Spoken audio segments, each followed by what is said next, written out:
위풍당당이 아니라 신풍당당은 하나님의 은혜의 바람으로 당당한 그리스도인의 삶을 살아가 보자, 이제 이런 마음으로 신풍당당 이렇게 이름을 정했습니다. 우리 지난달까지는 예수님의 거룩한 성품, 거룩한 습관에 대하여 나누었는데요. 이제 오늘부터 첫 번째, 오늘은 지난 금요일 날 말씀을 묵상했던 그 내용입니다. 금요일 날 금요 기도회 때 우리가 창세기 26장의 말씀을 통하여서 이삭이 농사에 지었는데 100배의 결실을 얻었다라는 그 말씀의 깊은 의미를 다시 되새기고 우리에게 주시는 교훈을 따라서 우리도 당당한 그리스도인의 삶을 살아가보자, 이제 그런 말씀을 함께 나누고자 합니다. 위풍당당이라는 제목의, 신풍당당이라는 제목의 말씀을 나누고자 할 때 제가 먼저 생각난 것은 바로 이 음악입니다. 여러분에게 이 음악을 하나 들려드릴 겁니다. 한번 보시겠습니다. 한 2분 정도 되는데요, 한번 보겠습니다.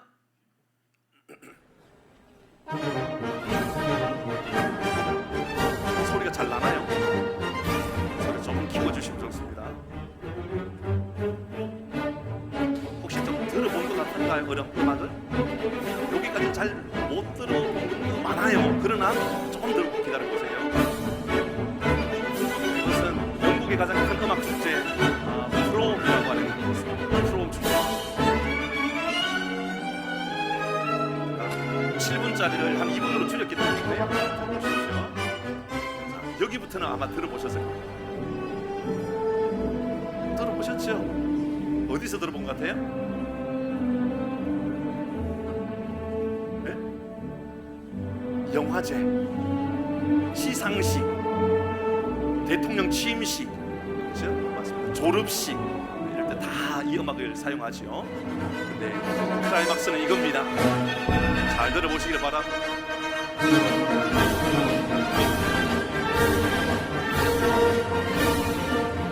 이런 음악이 나올 때 이제 모든 사람들 자리에서 다 일어납니다. 영국에서 영국, 외국가보다 훨씬 더 많이 불려지는 노래가 바로 이 노래랍니다. 엘가의 노래.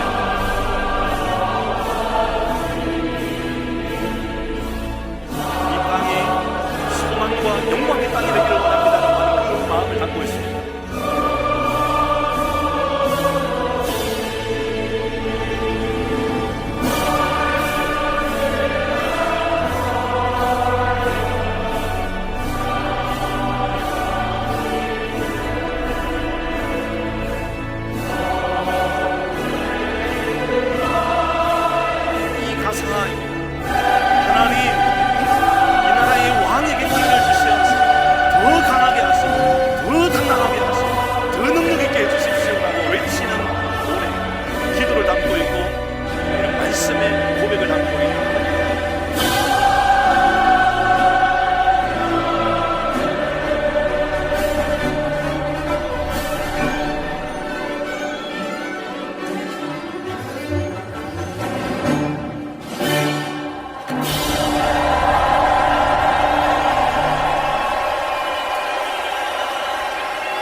저희 아내에게 보여줬더니 지휘자만 보인대요. 왜요? 그러니까 유동근 목사님 닮았대요.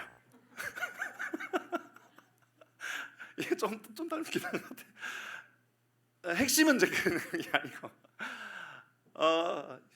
여러분, 이 노래는 엘가가 1902년도에 그 영국의 왕이었던 에드워드 7세가 이제 대관식을 할 때, 왕의 자리로 올라갈 때 이 노래를 만들었던 곡입니다. 이 노래를 만들어 놓고 에드워드 7세가 엘가를 만납니다. 그리고 이 곡에 가사를 붙여달라고, 그리고 자기의 대관식 때 이 노래를 불러달라고 요청을 합니다. 그리고 그 가사의 내용은, 핵심은 이겁니다. 이 나라를 영광스럽고 이 나라를 복된 나라로 만들어 달라고 그렇게 기도하면서 가사를 붙였고, 마지막은 이겁니다. 하나님, 왕에게 힘을 주십시오. 왕에게 하나님 당당한 왕이 되게 해주십시오. 여러분, 영국이라고 하는 나라가 해가 지지 않는 나라인 것처럼, 영국이 이 유럽에서 가장 영광스러운 나라인 것처럼 그렇게 비춰지는 이유는 바로 이런 믿음의 고백이 있는 겁니다. 당당한 하나님의 사람으로 우리 쓰임받자라는 것이지요. 저는 이 6월달 이제 점점 무더워질 텐데 찬양하면서 우리 집사님도 이제 연세 드신 분들 건강 조심하십시오. 건강 정말 조심하셔야 됩니다라고 그렇게 말씀하셨는데 진짜 그렇습니다. 그러나 우리 조심하는 것보다도 더 중요한 것, 당당하게 담대하게 하나님의 사람으로 쓰임받는 우리 모두가 되기를 바랍니다. 저는 우리 교우들이 그랬으면 좋겠습니다. 쪼잔하게 막 세상에 비굴하게 이렇게 살아가는 사람들 말고요, 하나님께서 주시는 힘을 가지고 당당하게 하나님의 깃발을 높이 들고 찬양하며 살아가는 그런 성도들 되면 얼마나 좋을까. 그런 믿음의 고백을 가지고요, 신풍당당 위풍당당이 아니라, 그래서 조금 전에 이 노래 있죠, 이 엘가의 이 곡의 제목이요, 위풍당당 행진곡입니다. 위풍당당 행진곡. 우리가 바로 이런 삶을 살아야 되지 않겠습니까?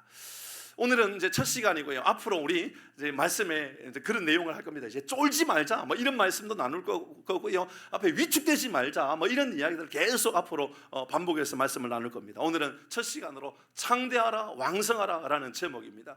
오해하면 안 됩니다. 이 말씀을 통하여 우리에게 주는 메시지가 뭔지를 마지막 말씀을 들으면서 여러분 마음에 결론을 새기셔야 됩니다. 이 말씀을 말씀드렸던 것처럼 금요일날 금요 기도회 때 일부분의 말씀을 전했습니다. 그리고 전하면서 말씀을 드렸습니다. 아마도 기도를 많이 해야 되기 때문에 이 말씀을 다 전하지 못할 것 같다. 그러니까 주일날 이 말씀을 전해야 될 것 같습니다라고 양해를 먼저 미리 드렸습니다. 요즘 우리 교회 금요 기도회가 심상치 않습니다. 앞으로 얼마나 더 뜨거워질까 긴장되고 기대가 될 정도입니다. 우리 사랑하는 교우들이 정말 점점 더 많이 모여서 기도하고 있습니다. 여러분 기대하셔도 되겠습니다. 우리 교회 정말 뜨거운 교회로 아마 거듭나게 되겠다라는 생각이 들었습니다. 오늘 본문의 내용을 잠시 먼저 앞에 있는 내용을 좀 설명을 드리고 본문을 진행하겠습니다.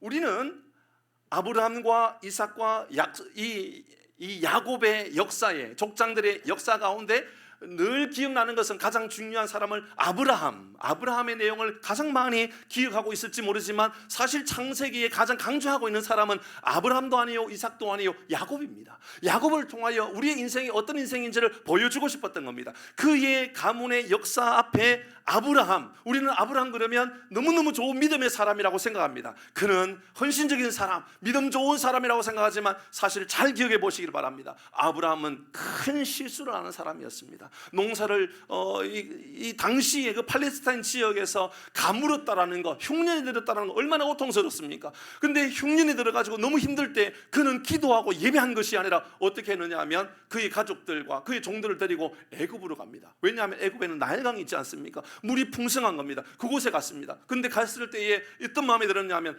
혹시나 예쁜 내 아내 사라 때문에 내가 죽으면 어떡할까 싶어서 애굽의 왕 바로에게 아내라고 말하지 못하고 누이라고 말합니다. 그게 창세기 12장의 이야기입니다. 아브라함의 등장이 창세기 12장인데 12장에 등장하자마자 아브라함이 하는 이야기가 내 누이, 내 아내라고 하지 않고 내 누이라고 말합니다. 왜요? 내 목숨 건져보고자. 그리고 세월이 지나서 하나님께서 다시 그를 애굽에서 나와서 저 그랄 땅으로 보냅니다. 그랄 땅에 보니까 그곳에 누구를 만나느냐 하면 블레셋 왕 아비멜렉을 만납니다. 근데 아비멜렉을 만나는 그곳이 바로 창세기 20장 이야기인데 그곳에서 또 실수합니다.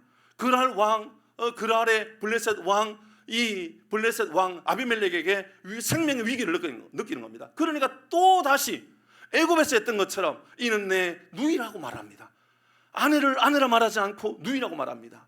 한 집사님, 만약에 이상한 집사님이 어디 가가지고 내 아내라고 말하지 않고 내 누이라고 말하면 기분이 감사합니다. 그게 감사할 일입니까? 예쁘니까 그래서 누이라고 말해. 그게 아니잖아요. 나 살아보려고 내 아내를 팔아넘기는 겁니다. 그런 죄를 또 지었고 또 지었습니다. 그런데 이삭이 우리가 읽었던 이 창세기 26장에서 아버지하고 똑같은 행동합니다. 그랄 왕 아비멜렉을 만났는데 이삭이 아들이요 자기 아내 리브가를 아내라고 말하지 않고 내 누이라고 이야기합니다. 아버지하고 똑같은 행동이에요. 그러면 아버지에게 물려받았나? 잘 생각해 보십시다. 여러분 이삭이 언제 태어나느냐면 이삭은 창세기 21장에서 태어납니다. 그러니까 창세기 21장에서 태어났다라는 것은 이삭이 태어나기 전이었다, 태어난 이후였다? 전이었다는 겁니다. 이삭이 태어나기 전에 이미 이삭의 아버지는 그의 아내를 아내라고 말하지 않고 누이라고 말했던 이상한 사람이었던 겁니다. 그러니까는 이삭이 볼 때는 아버지가 했던 행동을 했던 그 모습은 아버지의 모습을 보았기 때문이 아닙니다. 여기서 얻는 교훈입니다. 금요일에 말씀드렸던 것처럼 잘 기억하십시오. 영적인 것들은요, 눈에 보았기 때문이 아니에요. 그래서 흘러가는 게 아니에요. 이러면 우리는 어른들이 이렇게 말하잖아요. 여보 좀 조용히 하십시다. 우리 아들이 다 들어요. 우리 아들이 들으면 안 되잖아요. 우리 싸워도요, 집에서 싸우면 안 돼. 나가서 싸웁시다. 싸우는 거 자녀들이 들으면 안 되잖아요. 여러분, 그렇게 말하면 안 됩니다. 안 듣게 싸우지 말고요, 안 싸워야 됩니다. 맞죠? 안 싸워야지 답이에요. 근데 우리 숨어서 싸우십시다. 그게 말이 됩니까? 싸울 일 있으면 나가서 싸웁시다. 싸우려면 애들 잘 때 싸웁시다. 아니요, 그러면 안 돼요. 이런 이삭이요, 아버지가 했던 행동이 그대로 나타나는 것은 아버지를 보았기 때문이 아니에요. 아버지의 행동을 보아서 그런 것이 아니라 영적으로 악한 것들이 흘러가는 거예요. 흘러가는 거. 똑같이요, 영적으로 선한 것도 흘러가는 줄 믿으시길 바랍니다. 내가 하나님을 경외하고 하나님의 이름을 높여드리고 살아가는 건요, 나도 모르는 사이에 자녀들에게 흘러가는 거지요. 사랑하는 교회 여러분, 우리의 믿음이 우리 후손들에게, 아름답게 잘 흘러갈 수 있도록 우리 자녀에게 예수 잘 믿는 것을 보여주는 것이 아니고 예수 잘 믿는 삶을 살아가십시다. 그냥 내가 잘 믿어요. 잘 믿는 거, 그게 진짜 중요한 거예요. 그렇게 아브라함의 아들 이삭이 범죄하고 이삭이 못된 짓을 했어요. 그럼 하나님이 그를 책망하고 벌을 주셔야 될 것 같은데 세상에 무슨 일입니까? 오늘 본문의 말씀을 보니까 아브라함의 아들 이삭이 농사를 지었는데 100배의 복을 주셨다, 그 말을 하고 있습니다. 범죄하고 연약하고 악한 사람을 향하여서도 하나님의 복을 주셨다. 여러분, 이 말씀을 통하여 우리에게 주는 교훈입니다. 오늘 먼저 첫 번째 교훈, 금요일날 나누었으니까 금요일날 유튜브를 통해서 좀 말씀을 좀 찾아보셔도 좋을 것 같고요. 아주 중요한 두 가지는 먼저 좀 짧게 찾아봅니다. 26절의 말씀, 오늘 먼저 12절 말씀입니다. 오늘 같이 읽어봅니다. 12절 시작.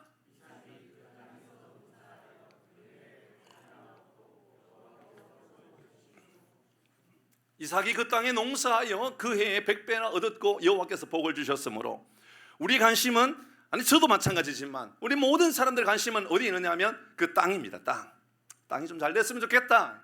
농사, 이 사업이 좀 잘 됐으면 좋겠다. 그 해, 그 상황, 환경이 좀 좋았으면 좋겠다. 그래서 100배를 얻었으면 좋겠다. 다 이런 데 관심이 많아요. 모든 사람들은 몫이 좋은 곳에서 사업하고 싶고요, 일도 이왕이면 좀 월급 좋은 데서 월급도 많이 주고 일도 힘들지 않고 이런 데서 우리는 열심히 일하면서 살고 싶어 해요. 이것은 모든 사람의 관심사입니다. 그런데요, 진짜 그렇습니까? 1절 말씀을 보십시다. 당시의 상황은 이랬습니다. 1절 말씀, 아브라함 때에 첫 흉년이 들었고요, 그 다음에 그 땅에 또 흉년이 들어서 이삭이 그랄로 가서 블레셋 왕 아비멜렉에게 이르렀다. 이 말은 뭡니까? 아버지 때도 흉년이었고 내 때도 흉년이었고 이게 수십 년 동안 계속 흉년이었다는 겁니다. 그러면 여러분, 1절의 말씀에 흉년이 이어지고 있다, 그 말인데 12절의 오늘 본문의 말씀에 그 땅에서 농사지어서 100배를 얻었다는 말은 좀 우리에게 이해가 안 되는 이야기입니다. 무슨 말입니까? 모든 사람들은 좋은 땅을 기대하고 좋은 몫을 기대하고 잘 되었으면 좋겠고 다 이런 데 관심이 있죠. 여러분이 그렇지 않습니까? 저도 그렇죠. 저도 하나님께 기도할 때, 하나님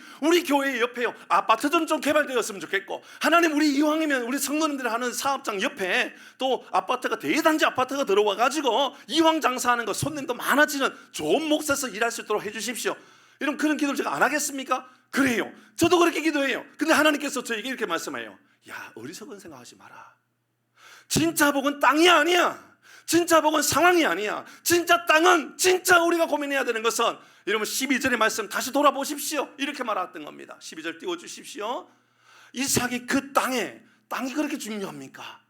농사가 그렇게 중요합니까? 어떻게 사업하느냐, 그게 그렇게 중요합니까? 그 해에, 가무는 그 해, 그게 그렇게 중요합니까? 아니요. 하나님은 뭘 말씀하고 싶었느냐면 여호와께서 복을 주심으로. 저는 진짜 중요한 건 우리의 믿음이라고 생각합니다. 진짜 중요한 건 믿음이에요.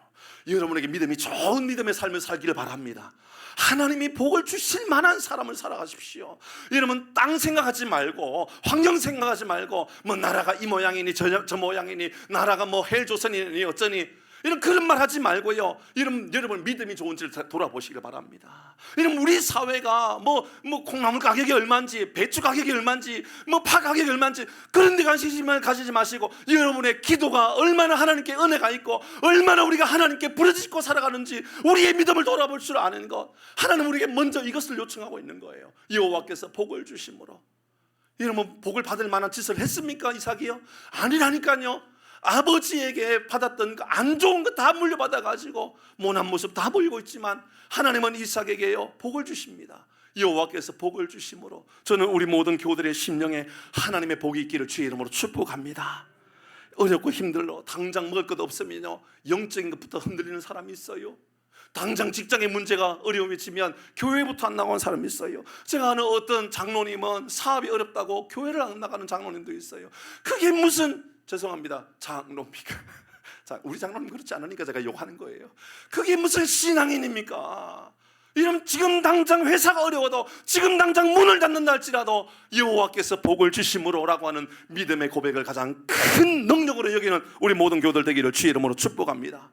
저는 진짜 헷갈립니다. 뭐가 그렇게 헷갈리냐면 진짜 우리 장로님 조금 전에 기도하셨는데 우리 사회가 진짜 어려운가 전 잘 모르겠습니다. 진짜 전 잘 모르겠어요. 아니 뭐 제가 우리 교회에서 생활비 뭐 꼬박꼬박 잘 주고 있으니까 제가 잘 모르겠다 그 말이 아닙니다. 제가 그래도 사는데 어려움이 없으니까 그래서 저는 제가 이 사회가 진짜 어려운지 모르겠다 그 말이 아닙니다. 이런 사회 진짜 어렵다 그래요. 다 많이 어렵대요. 그런데요 너무 감격스러운 거는 우리 교우들이 저한테 와가지고 목사님 어려워요 기도해 주세요라고 말을 한 사람은 아무도 없어요. 한 3, 4년 동안 하나님 우리에게 복을 주셨는데 얼마나 큰 복을 주셨는지. 여러분 어떤 우리 집사님 여러분 아시잖아요. 학원을 운영하는데 학원을 정리를 해야만 될 정도로 빨리 나가라고 갈 데 없는데 나가라고 나 갈 데 없는데 나가라고요. 그래서 집사님에게 집사님 지금부터 코로나 때니까 어려우니까 학원도 안 될 텐데 그때 또 나가라까지 하니까 얼마나 힘들었어요. 하나님 앞에 이렇게 기도했어요. 미리 감사하겠습니다. 하나님 잘 됐으니까 감사하는 게 아니라 미리 감사하겠습니다. 그래서 그냥 미리 매주 감사했어요. 그리고요 몇 개월 지나고 나서 집사님이 감동스럽게 말씀하셨어요. 목사님 새로 옮겼는데요 예전에 비하면 구멍가게처럼 자그만한데 세상에 자기가 피아노 학원 하고 나서 이렇게까지 많은 아이들이 몰려올 줄 몰랐다는 거예요. 어떻게 이렇게까지 많은 아이들이 몰려오는지 더 이상 아이들이 받을 수 없을 만큼 아이들이 많이 왔대요. 하나님께서 우리에게 복을 주시면 세상에 감당할 수 없을 만큼 큰 은혜가 많은 줄 믿으시길 바랍니다. 그 이야기는 그분만의 이야기 아니에요. 우리 다른 모든 교우들도 마찬가지예요. 너무너무 일이 많아서 주일날도 일하러 가야 된다는 거예요. 너무너무. 그래서 말씀드렸어요. 집사님 하나님께서 주신 은혜인 줄 알면 주일날은 일하러 가지 마십시다. 정리하십시다. 하나님께 은혜를 구하십시다. 돼요. 근데요 다 돼요. 작은 가게든 식당이든 어떤 빵집이든 하나님께서 주시는 복이 얼마나 넉넉한지 살아가는 교회 여러분 시대를 탓하지 마시고 땅을 탓하지 마시고 이러면 몫을 탓하지 마시고 믿음 없음을 하나님께 회개하기를 바랍니다. 하나님께서 복을 주실 줄 믿습니다. 성경은 우리에게 시온에 데려가 있는 자는 복이 있다고 하지 않습니까? 시편 84편 5절 말씀 같이 읽습니다. 시작. 주께 힘을 얻고 그 마음에 시온에 데려가 있는 자는 아멘. 진짜 우리가 가져야 될 대로는요 시온의 대로예요. 주께 힘을 얻는 대로예요. 말씀의 대로를 가지고요 기도의 대로를 가지고요 은혜의 대로를 가지고요 감사의 대로를 가지고요 찬양의 대로를 가지고 살아가 보십시오. 하나님께서 채우시고 하나님 넉넉하게 해주실 줄 믿으시기를 바랍니다. 첫 번째 나눔은 이겁니다. 땅 핑계 대지 말고 내 믿음을 핑계 대라. 내 믿음을 돌아봐라. 두 번째는요 시기하는 사람 시기의 대상이 되지 말고 소망의 대상이 되라. 이 말씀을 나누었습니다. 소망이 되는 사람이 되라. 말씀 읽어봅니다. 13절 14절 같이 읽습니다. 13, 14절 시작. 그 사람이 창대하고 왕성하여 마침내 거부가 되어 14절 양과 소가 떼를 이루고 종의 심이 많음으로 블레셋 사람이 그를 얼마나 큰 부자가 되었는지 장성하고 창대하고 왕성하고 거부가 되어 이런 말을 얼마나 좋아하는지. 우리 교단에요 창대 교회가 있고요 왕성교회가 있고요. 너무 좋은 거예요. 그런 게 사업장도 그런 이름이 많아요. 다 관심 많아요. 저라고 싫겠어요? 하나님, 우리 장로님, 우리 집사님, 우리 성도님들의 사업장 왕성케 하여 주옵소서, 장대케 하여 주옵소서. 저의 평생의 기도 제목입니다. 새벽에 기도할 때마다 하나님, 우리 성도님들의 사업에, 삶에 왕성케 하여 주옵소서, 장대케 하여 주옵소서, 거부가 되게 하여 주옵소서. 이런 제 평생 기도입니다. 양과 소와 떼가 이르고 심이 많은 종들로 말미암아 하나님 이런 삶을 살게 해주십시오. 문제는 그 다음입니다. 그를 시기하였다. 이건 좋은 게 아니에요. 여러분, 우리의 잘됨이 세상 사람들에게 시기의 대상이 되어야 되는 것이 아니라 소망이 되어야 돼요. 부럽다, 참 잘된 거 참 부럽다가 아니에요. 우리도 예수 믿으면 하나님께서 저런 복을 주실 거야 라고 하는 소망을 흘려보내는 복이 있기를 바랍니다. 그게 진짜 중요한 거예요. 내게 그런 믿음이 있습니까? 내가 잘되고 내가 능력이 나타나고 내가 은혜가 있을 때 사람들에게 하나님이 주셔서 그런 거야, 하나님 내게 복을 주셔서 그래, 너 예수 믿어봐, 예수 믿으면 달라져, 그렇게 말씀할 수 있는 믿음의 고백이 우리에게 있느냐 그 말입니다. 그러니까 이삭에게 연약하면 이런 겁니다. 이삭에게 잘 되는 것, 이삭의 복을 받는 것, 이것이요 시기의 대상이 되었어요. 어떤 이들은 교회 안에도 이런 일이 있다 그래요. 성도들끼리 잘 되면, 성도들끼리 잘 되면 좋아요, 안 좋아요? 좋아요. 그런데 이상해요. 시기해요. 성도들끼리도 시기합니다. 어느 집사님이 잘 되면, 어느 성도님이 잘 되면, 여러분 신앙생활 오래 한 사람들, 봉사 열심히 한 사람들이 시기합니다. 그러면서 아니 저 꺼지게 말이야, 저 권사, 저 성도가 교회 나온 지가 얼마나 됐다고 저렇게 잘 돼? 나는 말이야 예수 믿은 지 30년 40년 됐는데, 그러면서 안 좋은 말을 하는 경우도 있어요. 여러분 그러면 안 됩니다. 여러분 우리는요 시기하는 사람이 되면 안 돼요. 우리 어떤 사람이 되어야 되느냐면 선한 영향력을 끼치고 여러분 우리의 입술을 통하여 소망을 줄 수 있는 사람이 되어야 돼요. 그런 은혜를 보내야 돼요. 어떤 목사님 그런 얘기 하시더라고요. 성도가 잘 되면 첫 번째는 하나님이 너무너무 좋아하시고, 두 번째는 부모가 그렇게 좋아할 거라고, 세 번째는 아마도 유일하게 그 교회 담임 목사님만 좋아할 거라고. 진짜 그래요. 여러분 담임 목사는요, 여러분 잘 된다는 얘기를 들으면요 막 주님의 이 높고 위대하심을 막 찬양하고 싶어져요. 여러분 잘 된다는 얘기는요, 죄송하지만 온 사방팔방에 제가 다 자랑하고 다닙니다. 그럼 사람들이 좋아할까요? 시기할까요? 시기해요. 그럼에도 불구하고요 우리는요 하나님의 이름을 자랑하고 하나님의 이름을 높여드리고자 하는 그런 마음들, 오늘 우리에게 알려주고 있는 것이지요. 저는 우리 교회가 더 뜨겁게 기도하는 것이요 선한 영향력이 나타나서 다른 교회도 기도할 수 있도록 소망을 줄 수 있으면 좋겠어요. 우리 교회가 전도하거든요. 열심히 주중에 전도하는데 그 전도하는 것이 다른 사람들이, 다른 교회가 그렇게 전도가 되겠어? 제가 왜 이렇게 말하냐면요, 그런 교회가 있어요. 실제로 전도 열심히 하니까요, 전도 열심히 하는 것을 시기하는 교회가 있더라고요. 그게 말이 됩니까? 여러분 우리가 열심히 전도하고 열심히 전도하는 것이 다른 교회에 전도의 동기를 만들어줘서 그 교회도 전도하고 싶은 그런 소망을 줄 수 있는 은혜가 우리 가운데 있기를 바랍니다. 그러면 전도할 때도요 천사의 얼굴 가지고 전도하셔야 돼요.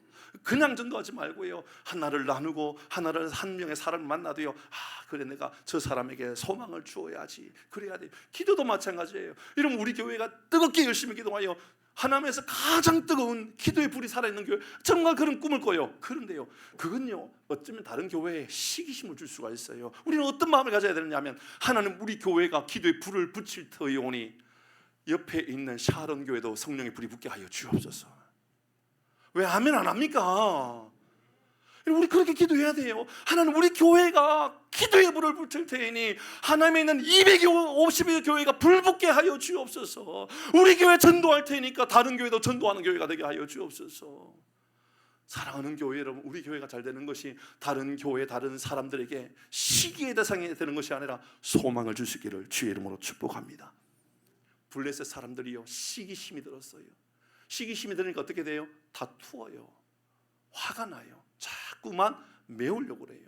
이런 일이 일어나는 거예요. 자, 마지막 세 번째, 요 한 가지 오늘 우리가 금요일 날 앞에 내용들은 조금 다루었던 내용이고요, 이 내용 마지막 한 가지는 오늘 우리가 깊이 새겨야 할 이야기입니다. 세 번째입니다. 우리가 해야 할 일은 우물을 파야 될 사람들이라는 겁니다. 우물을 파야 될 사람들. 말씀 읽어봅니다. 19절 같이 읽습니다. 시작.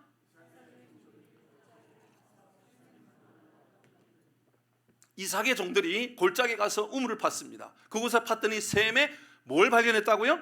근원, 뿌리. 이러면 생명의 샘 솟는 근원, 뿌리를 발견했다고 그 말입니다. 저 태백에 가면 태백 시내 안에 황지연못 있지 않습니까? 낙동강의 줄기가 되는 것. 그 줄기는요 마르지 않아요.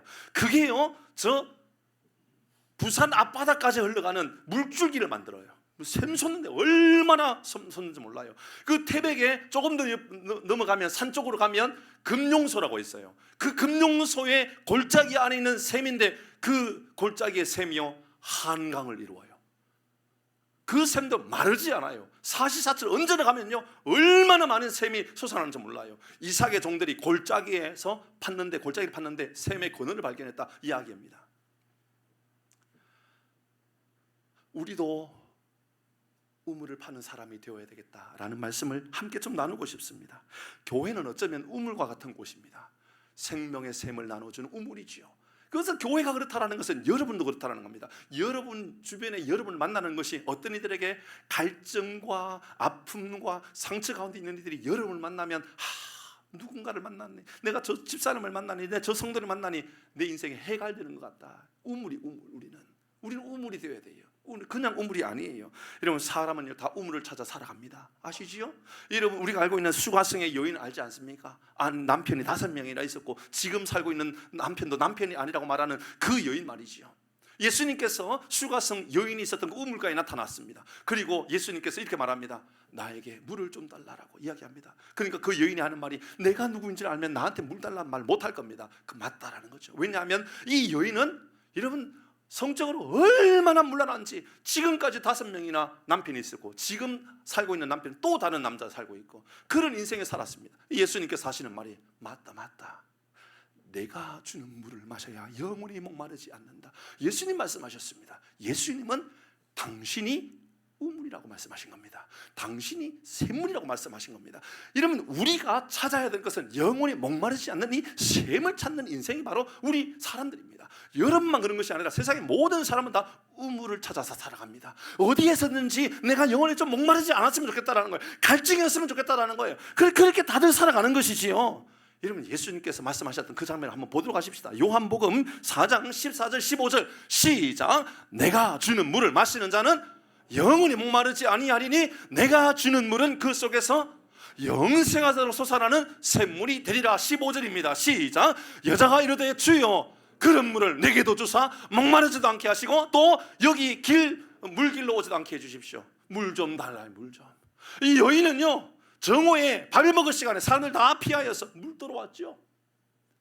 지금까지 물 떠러 다녔던 인생이었던 겁니다. 여러분도 그렇지 않습니까? 사업이든 직장이든 학교든 열심히 우리는 그렇게 물 떠러 다니고 있습니다. 이 물을 얻으면 좀 내가 해결할 수 있을까? 내가 좀 출세하면 내가 좀 해결할 수 있을까? 내가 좀 성공하면 사람들이 말하는 성공에 이르면 내가 더 이상 해결하지 않아도 되지 않을까? 사람들은 그렇게 살아가는 거예요. 또 어떤 운동을 하거나 산에 올라가면 내가 어떤 취미를 가지면 내 인생의 목마름이 사라지지 않을까? 다 그렇게 살아간단 말입니다. 그런데 성경은 우리에게 이렇게 말합니다. 내가 주는 물을 마셔야 목마르지 않는다. 예수님을 만나야 목마르지 않는다라고 그렇게 말씀하고 있지요. 여러분 여기에서도 우물을 파고 저기에서도 우물을 파고 다 그렇게 살아갑니다. 왜 하남에 많은 사람들이 몰려오고 있죠? 하남이 10년 전에 13만 14만 명밖에 되지 않는데 지금 34만이 되는 이유가 어디 있습니까? 이곳에 우물이 있다고 생각하기 때문에 그렇습니다. 이곳에 먹고 살만하고 이곳에 땅을 투자하면 부자가 될 수 있을 것이라고 생각하기 때문에 그렇습니다. 진짜 우물은 땅값이 올라가는 게 우물입니까? 진짜 우물은 사업하기가 좋으면 우물입니까? 아닙니다. 성경은 이렇게 말합니다. 내가 주는 물을 마실 때는 다시는 목마르지 않겠다. 예수님을 만나면 목마르지 않는 복이 많은 줄 믿으시기를 바랍니다. 그래서 예수님이 십자가에 돌아가실 때에 6번째 말씀은 내가 다 이루었다라고 말씀하셨습니다. 다 이루었다. 뭘 다 이루었다라는 겁니까? 5번째 말씀입니다. 예수님 말씀하십니다. 내가 목마르다 말씀하셨습니다. 예수님이 우리에게 말씀하십니다. 예수님이 왜 목말라 하셔야 됩니까? 예수님이 뭐가 그렇게 부족하여 목마르십니까? 예수님께서 요한복음 4장에서 내가 주는 물을 마시는 자는 다시는 목마르지 않겠다라고 말씀하시지 않았습니까? 그러면 예수님은 목마르지 않는 분 아닙니까? 그런데 십자가 위에서 예수님이 내가 목마르다라고 말씀하십니다. 그 목마름은 저와 여러분의 목마름이라는 겁니다. 예수님을 만나면 목마름이 해결되는 줄 믿으시길 바랍니다. 다 이루었다라는 것은 예수님과 함께 거닐고 예수님과 함께하는 삶을 살아갈 때 이게 가능하다는 겁니다. 그러면 우리는 언제까지 우물을 파야 할까요? 다 우물을 파고 살아가는데 우리는 언제까지 어디까지 가서 우물을 파야 될까요? 오늘 성경 22절에 여기까지 가라고 말씀합니다.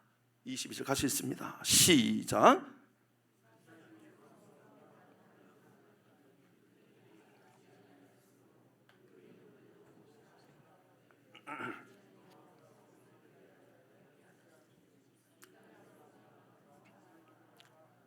죄송합니다. 이 말씀을 읽기 전에 이 앞에 있는 내용을 좀 먼저 살펴봐야 될 것 같아요. 뭐냐면 18절, 19절, 20절을 먼저 읽겠습니다. 18절 제가 읽겠습니다. 그 아버지 아브라함이 팠던 우물을 다시 팠는데요, 이는 아브라함이 죽은 후에 블레셋 사람들이 우물을 어떻게 했기 때문이다?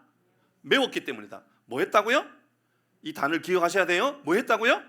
메웠습니다. 그 다음에 넘어갑니다.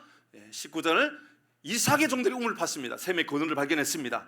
좋은 거 아닙니까? 그죠? 좋은 겁니다. 20절에 어떻게 나타납니까? 그랄 목자들이 이삭의 목자와 뭐 했다? 우물을 팠는데요, 다툽니다. 이 우물은 우리의 것이라고 말합니다.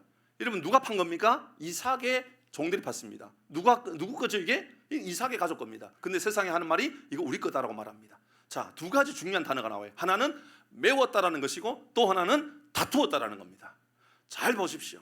우물은요 다툼의 현장이고 우물은 메움의 현장입니다. 아니 목사님 뭔 말입니까? 그게 잘 보십시오. 우리는 예수가 우리의 영원한 생명수라고 믿습니다. 우리는 복음을 전해야 될 이유가 그들에게 영원히 목마르지 않는 샘, 우물을 주고자 하는 것이지요. 세상 사람은 그렇게 말하지 않습니다. 이렇게 말합니다. 예수 믿으면 뭐 좋아지는 게 있어? 예수 믿으면 뭐 땅을 줘, 밥을 줘, 뭘 줘? 그건 뭘 그렇게 대단한 일하고 교회를 다녀? 라고 말하면서 자꾸만 우물을 메우려고 그러는 거예요. 예수 믿는 것을 부인하는 거죠. 메우는 겁니다. 예수 믿는 사람 자꾸 다툽니다. 그러니까 누구까지 다투느냐면 가족도 자꾸 다툽니다. 형제들도 다툽니다. 여러분, 같이 가족끼리 모이면 형제들이 말합니다. 교회에 다닌다고 뭐가 달라져? 교회 다닌다고 뭐가 그렇게 좋았다고 교회를 다녀? 그 교회 다닐 돈 있으면 그 돈 가지고 너 맛있는 거나 사 먹어 라고 말하면서 끊임없이 다툼을 일으킵니다. 그렇습니다. 복음의 현장, 우물가의 현장은요 두 가지 현상이 나타납니다. 다툼과 메움의 현상이 나타납니다. 예수 못 믿게 하는 거예요. 여러분의 삶도 그럴 겁니다. 교회 가려고 그러면요 자꾸만 교회 못 갈 일들이 자꾸 생기는 거예요. 여러분 주변에 전도하려고 그러면요 자꾸만 전도 못할 일이 생기는 거예요. 여러분 내 자녀를 전도하려고 그러고요, 내 가족들을 전도하려고 그러면요 자꾸만 다른 일이 생기는 거예요. 내 주변에 있는 사람들이 여행 가자 그러고요, 내 뭐 가족들 지인 가운데 누구 가운데 뭐 결혼식 있다 그러고 뭐 장례가 있다 그러고 뭐 어디 지방 갔다 와야 된다고 자꾸만 문제가 자꾸 일어난다는 거예요. 왜 그럴까요? 그곳이요 바로 우물의 현장이기 때문에 그래요. 사랑하는 교회 여러분, 다툼이 있다 그러면 물러서야 될 땅이 아니고 그곳에 샘의 근원을 발견할 때까지 우물을 파야 하는 거예요. 사랑하는 교회 여러분, 지금 혹시나 복음으로 말미암아 신앙으로 말미암아 자꾸만 다툼이 일어나고 있습니까? 기도하셔야 돼요. 그래서 샘의 근원을 내게 주옵소서. 이곳에서 샘을 발견하게 하여 주옵소서. 그리고 어디까지 발견해야 되느냐, 어디까지 파야 되느냐? 22절 다시 제가 읽겠습니다. 22절 이삭이 거기서 옮겨 다른 우물을 팠다라고 말합니다. 그리고 그들이 다투지 않았답니다. 앞에까지는 다투었는데 이제 다투지 않았답니다. 왜 그럴까요? 그 이름을 르호봇이라고 말했습니다. 르호봇이라고 하는 땅에서 우물을 팠는데 그 우물을 르호봇이라고 불렀습니다. 왜 르호봇이라고 말하느냐면 그 땅이 넓은 곳이었기 때문에 그렇습니다. 풍성하기 때문에 그렇습니다. 여러분, 진짜 샘의 근원을 만나고 진짜 샘솟는 하나님의 은혜가 임하면요 이게 넘치는 풍성함이 있어요. 다툼이 아니라 다투려고 하는 이들에게 이런 충만하게 채워지는 역사가 나타나는 거예요. 저는 여러분의 영향력들이요 여러분을 공격하고 여러분 불편하는 사람들에게 여러분 충만하게 덮고도 남을 만한 그런 영향력이 여러분에게 있기를 바랍니다. 쪼잔하게 살지 말고요. 여러분 형제들끼리 같이 밥을 먹어요. 누가 돈 내야 돼요? 죄송해요. 뿜빠이 해야 됩니까? 뿜빠이 해야 됩니까, 여러분? 예수 믿는 사람 좀 돈을 낼 수 있는 그런 마음을 가지고 좀 살아가자, 그 말입니다, 여러분. 목사님, 우리가 제일 가난한데요. 가난하면 내면 안 됩니까? 제일 부자가 내야 됩니까? 그런 법이 어디 있습니까? 여러분, 그래야 될 이유가 어디에 있지요? 이런 르호봇이라고 하는 것은요, 넓다, 충만하다, 풍성하다, 그런 의미예요. 여러분, 그러면요 안 다툰다니까요. 그러면요 그 안에 모든 것이 다 그때 잠기게 되는 거예요. 여러분의 영향력이요 다른 사람을 채우고도 남을 만한 풍성한 열매가 우리의 삶에 있기를 바랍니다. 다시 말씀드립니다. 같이 밥을 먹으러 갔어요. 누가 돈을 낼까요? 크게 대답하세요, 여러분. 여러분 가족끼리 밥을 먹으러 갔어요. 누가 돈 낼까요? 이혁 집사님 누가 내야 돼요? 예, 이성일 집사님께 해보세요. 이제 아버지 앞으로는 제가 내겠습니다. 빨리 하세요. 그래, 앞으로 그렇게 해라. 저는 이제 계산대 옆에서 막 싸워야 돼요, 서로. 네가 해라, 내가 해라가 아니라 내가 하겠습니다, 내가 하겠습니다. 그럼 저도 그래요. 뭐 제가 제 형제들에게 제가 부자겠어요? 아니요. 그렇죠. 제가 내려고 그래요. 뭐 우리 형제들이요, 전보다 저희 동생이나 형이 훨씬 부자예요. 그러나 돈은 제가 내요, 계산을. 왜 그럴까요? 저는요 제 마음 안에 르호봇의 호수, 르호봇의 우물을 제가 가지고 싶은 거예요. 넉넉하게 풍성하게 만드는 거 말이죠. 여러분, 그 우물이 여러분에게 있습니까? 여러분의 삶에 르호봇이 있습니까? 그러면요 여러분 모든 다툼들이요 그 안에 잠기고 남는다니까요.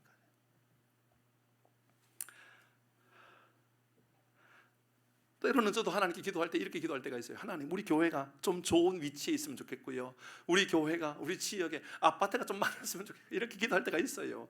근데 하나님 이 말씀을 묵상하는데 너 그런 영향력은 있냐 이렇게 물어요, 하나님 저에게. 주변에 뭐 몇천 세대, 몇만 세대 아파트 말고 그런 세대가 없다 할지라도 그런 영향력을 드러낼 만한 교회가 풍성한 교회냐라고 하나님 말씀하시는 거예요. 저 회개하게 되더라고요. 하나님께 회개하게 돼요. 물론 저는 그런 교회가 되었으면 좋겠어요. 그러나 그보다도 먼저 되어야 될 것은 바로 그런 문제가 아니라 그 말이지요. 때로 하나님께서 제가 때를 쓰면서 하나님께 은혜를 구하기도 하지요. 그렇지만 하나님께서 그거 안 주실 때도 있어요. 그러나 하나님 저에게 이런 마음을 주셔요. 풍성교회가 르호봇 호수가 되어야 한다. 르호봇 호수가 되어야 된다.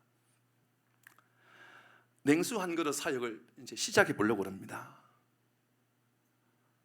제가 이야기하려고 하는 거예요. 냉수 한 그릇 사역을 시작해 보려고 합니다. 지난 겨울에 2024년 들어서서 한참 겨울에 이제 올해를 시작하면서 우리 섬기고 헌신하는 일들을 감당해 보십시다, 나누고 베푸는 일을 감당해 보십시다 라고 말씀드리면서 우리 미리내 사역을 한번 해보는 거 어떻습니까? 사업장에 여러분 미리 누군가가 계산해 놓고 계산해 놓은 그것 때문에 가난하고 어려운 사람 누군가는 그냥 공짜로 먹어도 되는 그러한 사업장을 만들면 얼마나 좋겠습니까? 그러면서 생각했던 것이 바로 우리 교회가 교회 마당에다가 쇼케이스 냉장고를 설치해 놓고 그 안에 생수도 넣어놓고 빵도 넣어놓고, 빵집 있죠 우리? 빵도 넣어놓고 비스켓도 넣어놓고 약도 넣어놓고 그 채워 넣어놓고 누군가가 어렵고 힘들 때에 그곳에 가면 그거 있더라. 힘들고 어려울 때 그곳에 가면 그 생수가 있더라. 르호봇 우물가가 바로 풍산교회라는 것을 우리가 만들어가는 사업을 해야 되겠다, 이런 마음이 제 마음 안에 생긴 거예요. 그 시작해야 되겠다는 생각이 드는 거예요. 어제 이곳에 계신 제 이성일 집사님 사업장 경우예시에서 이제 33주년 기념 예배를 드렸어요. 예배를 드리면서 하나님께서 주시는 복에 대해서 세 가지 말씀드렸어요.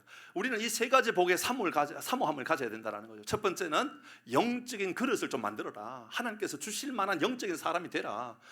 두 번째는 선한 일들을 위하여 애쓰는 삶을 살아가라. 선한 일들을 위하여 하나님께서 기뻐하실 만한 좋은 일들을 위하여 살아가라. 세 번째는 뭐냐면 우리의 수고들, 열심히 살아가는 이 모든 것들을 하나님 앞에 감사할 줄 아는 것, 그냥 그저 주어진 것이 아니라 하나님 주신 선물로 여길 줄 아는 삶을 살아가야 된다. 이 세 가지를 말씀드렸어요. 그러면서 두 번째 이렇게 말씀드렸어요. 여러분 한번 기억하셔야 됩니다. 전 집사님에게 참 개인적으로 고마움을 가지고 있는 게 있습니다. 뭐냐 하면 이제 예배를 마무리하면서 적용할 때의 말씀이에요. 4년 전 기억하십니까? 4년 전 2019년도에 이제 2018년도에 제가 부임하고 나서 우리 교회가 앞으로 닫혀져 있는 교회가 되지 않아야 되겠다. 나누고 베풀고 섬기고 세상을 향하여 열려있는 교회가 되어야 되겠다. 그래서 제일 먼저 해야 될 일이 있다 그러면 1층에 있는 모든 공간들을 가능하면 최대한 헐어버리고 창문을 열어서 교회 안에 다 보이고 안에서 밖에도 다 보여서 소통할 수 있는 공간을 만들어야 되겠다. 그래서 목양실, 유일하게 햇볕 들어오는 공간, 목양실 내가 뺄 테니 저 컨테이너로 갈 테니까 이 공간 카페 하십시다. 그렇게 당회에 허락을 다 받았어요. 그렇게 진행을 하기로 했죠. 그리고 1층의 공간은 구들장 같은 그 시설은 다 밀어내버리고 정말 좋은 공간 만들고, 그리고 저 주일학교 예배실은 도서관 만들자고 그렇게 이제 다 진행하고 있을 때였었어요. 이제 진행을 해야 되는데 시작을 언제 해야 될지 제가 기다리고 있었을 때였었어요. 그때 이제 우리 교회 이승일 집사님, 우리 이덕인 권사님 어머님 되시는 김삼남 권사님, 인종 예배를 드려도 안 돌아가시는 거예요. 95세가 돼도 안 돌아가시는 거예요. 가서 예배를 드리면 돌아가시도 되는데 안 돌아가시는 거예요. 왜 안 돌아가시지? 기도했을 때 예배까지 드렸잖아요. 병원 가서 예배도 드리고. 제가 병원에 한두 군데 간 게 아니에요. 생각해보면 저 광주도 가고 저기에도 서울에 경희대학 병원도 가고 안 돌아가시는 거예요. 안 돌아가시는 거예요. 왜 안 돌아가실까? 예배 드렸으면 이제 돌아가셔도 될 텐데. 놀라운 일이 생겼어요. 우리 교회가 1층 리모델링 하겠다고 하고 나서 얼마 안 있어서 5월 달에 권사님 돌아가신 거예요. 장례 다 끝나고 나서 이승일 집사님 찾아오셨어요. 그러면서 봉투를 내밀면서 하시는 이야기가, 목사님, 어머님 통장에 남아있는 돈입니다. 이 돈으로 도서관 만드는 거 시작하십시다. 그래서 시작할 수 있었던 거예요. 감동이죠. 이게는 엄청 감동이에요. 그런데요, 어제는 그렇게 이제 예배를 다 드리고 우리 선한 일들을 위하여 냉수한 것을 줄 수 있는 우리 그런 사역을 이제 시작하려고 합니다. 예배 다 끝났어요. 그랬더니 집사님께서 갑자기 돼지를 한 마리 끌고 오더라고요. 예, 진짜 돼지가 아니고요. 돼지 저금통 크다란 거, 진짜 크다란 거예요. 그걸 한 마리 딱 가지고 오더니 저에게 딱 주면서 목사님 시작합시다 그러는 거예요. 제가 어떤 마음이 들었냐면, 이제는 빼도 박도 못하게 되었다 해요. 이제 안 할 수가 없는 거예요, 이게. 그러니까 통장에 그 저금통 안에 돈이 얼마나 들어있는지 저는 잘 몰라요. 오늘 그래서 아침에 당회하면서 이제 말씀드렸어요. 이거 드릴 테니까 안에 죄송합니다, 해부해가지고 돈이 얼마 들었는지 확인하고 이제 보고해달라고. 그리고 이제 냉장고를 살 거라고. 그리고 이제 앞으로 우리 교회가 그런 사역을 만들어 갈 거라고. 르호봇 우물 만드는 사역을 해볼 거라고. 우리 교회가 이 지역에, 우리 교회만 하는 것이 아니고요. 르호봇은 풍성함이라고 그랬잖아요. 넓은 거라 했잖아요. 우리 교회만 하는 게 아닌 거예요. 그래서 하남에 있는 지역에 때로는 빵집 앞에도 만들어줄 수도 있는 거고요. 때로는 다른 어려운 교회에 예를 들어서 샤른 교회 앞에도요, 우리가 만들어줄 수 있는 거예요. 그리고 지나가는 사람, 어려운 사람들에게 물을 제공하고 빵을 제공할 수 있는 그런 공간을 만들어주면 얼마나 좋을까, 이런 생각이 드는 거예요. 하나님께서 우리에게 르호봇의 우물을 파라고 말씀하고 있어요. 사랑하는 교회 여러분, 우리 교회에서 나오는 생명샘이 넉넉한 우물이 되기를 바랍니다. 여러분, 그런 교회, 그런 성도의 한번 삶을 살아가 보십시오. 여러분의 삶이요, 넉넉한 삶을 한번 만들어 보십시오. 어디 가면 얻어먹으려고 애를 쓰는 사람 말고요, 나누어주는 사람 되고요, 내가 베풀어주는 사람이 되려고 애를 써보는 거예요. 하나님께서 우리에게 큰 복을 주실 줄 믿습니다. 한 가지만 더 말씀을 드리고 말씀 마무리하려고요. 몇 년 전에 한번 말씀을 드렸던 것 같아요. 제가 SNS를 통하여서 알게 된 어느 한 자매에 대한 이야기죠. 그 자매는 아침에 출근 시간이 2시간에서 2시간 반 걸리는 자매예요. 에어컨을 꺼주셔도 되죠? 네, 꺼도 됩니다. 2시간에서 2시간 반의 출근길이라면 얼마나 지치겠어요. 매일매일 지치고 피곤한 시간 아닙니까? 걸어서 5분도 안 걸리는 그런 일하러 다니고 이런 분들이 많지만 그 자매에게 너무 고통스러운 거예요. 그 내용에 이런 내용이에요. 아침에 마을버스를 타고 지하철역에 도착하고 지하철역에서 1시간 타고 다시 버스를 타고 출근하고 이런 삶을 살아간다는 거예요. 여러분, 그러니까 이 자매는 항상 지하철을 타면 제일 먼저 어떤 자리를 찾을까요? 기도할 자리를 찾아요. 이야, 이 보통 믿음이 아닌데. 기둥, 제가 오해했네요. 예, 기도의 자리를 찾는 게 아니고 기둥을 찾아요. 왜요? 맞아요. 기대고 자려고. 그런 삶을 살아가는 거예요. 매일매일.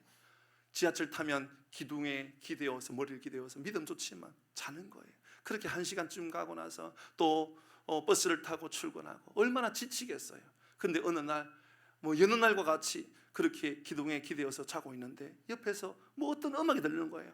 근데 잘 보니까는 나이가 50대 후반, 60대, 그러니까 오늘 출근을 보장할 수 없는, 내일은 출근할 수 있을지 없을지도 모르는 그런 중년의 나이 드신 아저씨가 콧노래를 부르고 있는 거예요. 나는 지쳐가지고 너무너무 피곤해가지고 거의 완전히 탈진한 상태의 모습을 보이고 있는데 아침마다 저 아저씨는 나이가 50대 후반, 60대, 오늘 출근, 내일 출근이 보장도 안 되는 그런 사람인데 콧노래를 부르고 있다는 거예요. 뭐지 도대체? 잘 들어보니까 귀에 익숙한 노래인 거예요. 익숙한 노래를 부르고 있는 거예요. 혼자 콧노래를.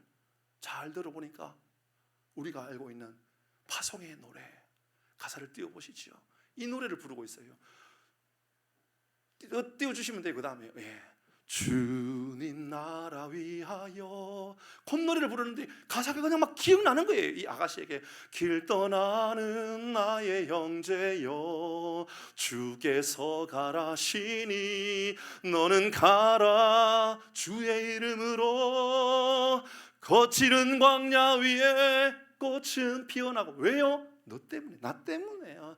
세상은 내 안에서 주님의 영광 보리라. 왜요? 너 때문에, 나 때문에, 나 때문에. 강하고 담대하라. 세상 이기신 주늘 함께. 주님이 나와 함께 하시기 때문에 쪼잔하게 살지 말고 담대하게 살아가라. 늘 주님이 너와 동행할 것이니 너 새 힘을 가지고 살아가라. 그렇게 노래 부르더라는 거예요. 이 자매가요, 기둥에 머리를 기대고 자다가 울었대요. 내 삶이 도대체 뭘까? 내가 왜 이렇게 살아가야 될까? 사랑하는 교회 여러분, 하나님의 능력으로 위풍당당한 삶이 아니라 신풍당당한 삶을 살아가는 우리 모두가 되기를 바랍니다. 어떻게 해요? 우물을 파세요.